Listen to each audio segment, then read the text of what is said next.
Hello everyone, আমি Swarnanka and welcome to a new episode of my channel. তো এখন আমি এই ভিডিওতে কথা বলবো হচ্ছে মিনিয়ন্স যে রয়েছে।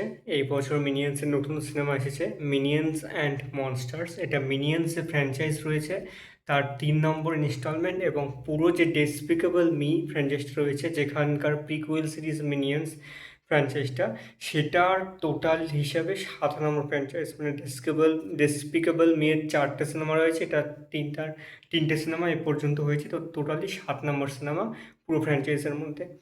এবং এই সিনেমাটাও আগের বারকার মতোই পিয়ার কফিন ডিরেক্ট করেছে এবং তিনি আওয়াজ দিয়েছেন। এছাড়া এই সিনেমা রয়েছে Trey Parker, Allison Janney, Christoph Waltz এবং ইউনিভার্সাল পিকচার্স, আর আমাদের ইলুমিনেশন এই সিনেমাটাকে প্রডিউস করেছে। তো কেমন হলো এই সিনেমাটা সেটা নিয়ে এখন কথা বলবো। তো এই সিনেমাটার আমার আগের যে দুটো সিনেমা রয়েছে ফ্র্যাঞ্চাইজের, মানে মিনিয়ন্স ওয়ান আর Minions and the rise of Gru, এই দুটোর গল্প টল্প মনে নাই, তবে ওখানকার থেকে এই সিনেমাটার যে সংযোগ আমার মনে হয় না সেটা রয়েছে, নাহলে জুড়ে থাকতো ব্যাপারটা। তো এই সিনেমাটার মধ্যে যে ব্যাপারটা রয়েছে সেটা হচ্ছে সিনেমার মধ্যে সিনেমা, এই ব্যাপারটা তৈরি হয়েছে।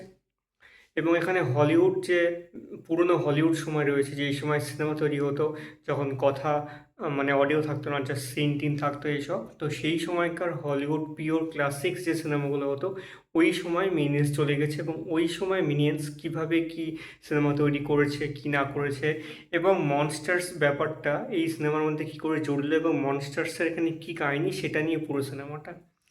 তো সিনেমাটা আমি শুরু থেকে দেখছিলাম, তো দেখতে দেখতে বেশ ভালোই লাগছিল, চলছিল, ঠিকঠাক লাগছিল। কিন্তু চলতে চলতে না, মানে আমার আগের যে সিনেমাগুলো মিনিয়ান্সের যে কাণ্ড কারখানা তারা করতো, তাদের মধ্যে একটা সব থেকে বেশি যে ব্যাপারটা থাকতো কমেডি।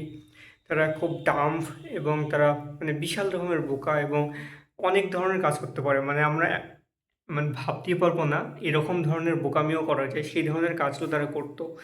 এবং করে তারা হাসাহাসি করতো, নাচতো, খেলতো, উড়ে চলে যেত, আবার মানে তারা অনেক কিছু করতে পারতো, এরকম ঘটনা সেখানে দেখানো হতো। তো ওভারঅল এই সিনেমাটা একটু অন্যরকম করেছে সেগুলোর থেকে।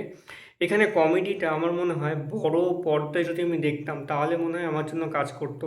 কারণ এই সিনেমাটা আমি যখন ফোনের পর্দায় দেখছি, তখন ধীরে ধীরে ধীরে আমি যখন মিড পয়েন্টে আসছি এবং তারপর থেকে যখন এগিয়ে যাচ্ছি এগোতে এগোতে, সেই সময় মনে হয় কি আমার যে এটার যে ডিউরেশনটা রয়েছে সেটা খুব একটা বেশি কিন্তু না।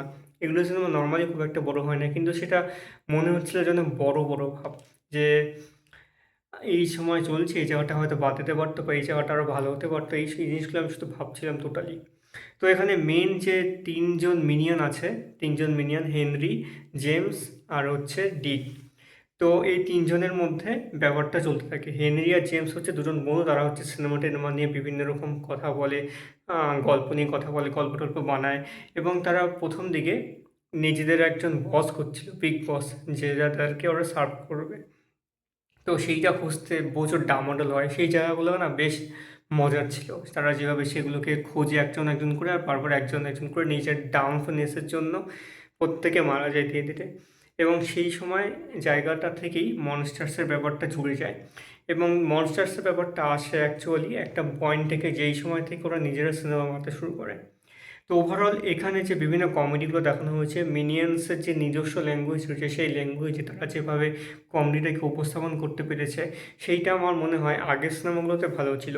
আমি এই সিনেমাটা দেখে শেষ করে যখন ভাবছিলাম যে এই সিনেমাটার কমেডিগুলো আমার কেন ঠিক মাথায়, মানে সেই কমেডির পোর্শনগুলো তৈরি করতে পারছে না, সেই জন্য আমি ফোনটা, মানে ফোনে ইউটিউবে গিয়ে আবার সেই আগের সিনেমার, মানে ডেসপিকেবল মি অথবা ফ্র্যাঞ্চাইজের যে আগের সিনেমাগুলো রয়েছে, Minions R Minions the rice of Gru, এই সিনেমার কমেডিজনগুলো দেখছিলাম। তো দেখছিলাম যে আমার কিন্তু মজা আসছে।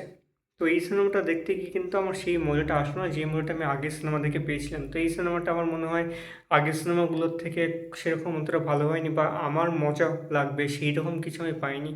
তবে এই সিনেমাটা কিন্তু যে খুব ভালো বিজনেস করেছে সেইটা নয়, মানে বিজনেসের দিক থেকে ঠিকঠাকই রয়েছে, কিন্তু মিনিয়ান্সের সিনেমা যেরকম বিজনেস করে সেই রকম বিজনেস কিন্তু এই সিনেমাটা করেনি।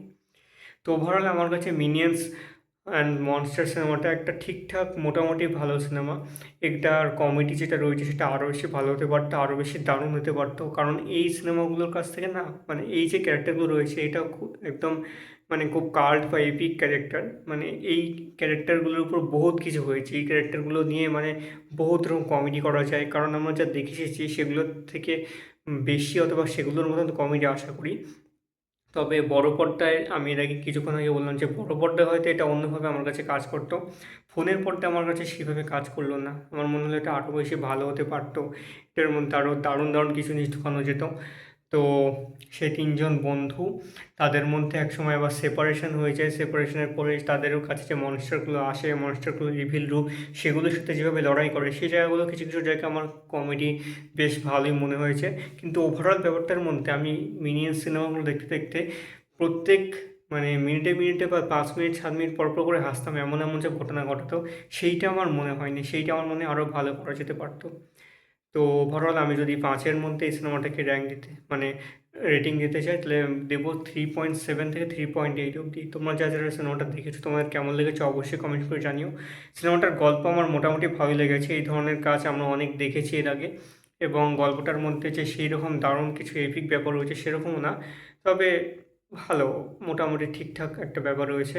সিনেমার ক্যারেক্টারগুলো যেভাবে এখানে তৈরি করা হয়েছে, যেভাবে এখানে পুরো মানে অ্যাকশন সিনগুলো থেকে শুরু করে এখানে যেভাবে অ্যানিমেশনটা তৈরি করা হয়েছে, প্রত্যেক ক্যারেক্টারের ডিজাইনগুলো, সেটা তো অবশ্যই দারুণ।